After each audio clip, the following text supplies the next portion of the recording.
Ilya भेटायचा. बाप शेतीचे चौरस आयत वर्तुळही लिलया भेदायचा आणि शहाणपण पाजायचा मला त्याच्या फाटक्या बन्यांच्या वाताहतीतून. तो त्याची भूक घट्ट कुलूप बंद ठेवायचा पोटात. तो त्याची भूक घट्ट कुलूप बंद ठेवायचा पोटात. अगदी तसेच जसे तो हुंके दाबून शिवायचा आतल्या आत पोटात. दिवाळीत बघायचा झगमगाटात लावलेले दुकानातले कपडे आणि काचेच्या मागे रचलेल्या फराळांच्या राशी. तो मेहनत करायचा, तो लढायचा, थकायचा, तो पुन्हा मातीत तल्लीन व्हायचा.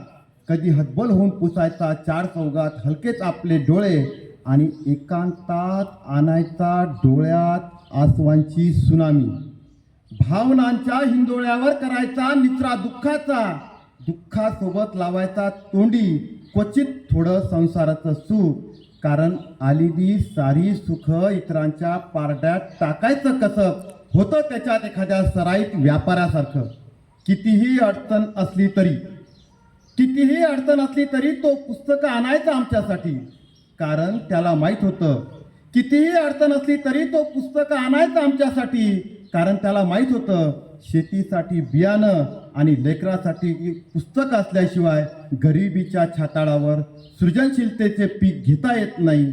आपल्याला टाकीचे घाव सोसून शिकल्याशिवाय बाबासाहेब होता येत नाही. आपल्याला टाकीचे घाव सोसून शिकल्याशिवाय बाबासाहेब होता येत नाही. बाबासाहेब होता येत नाही. बाबासाहेब होता येत नाही.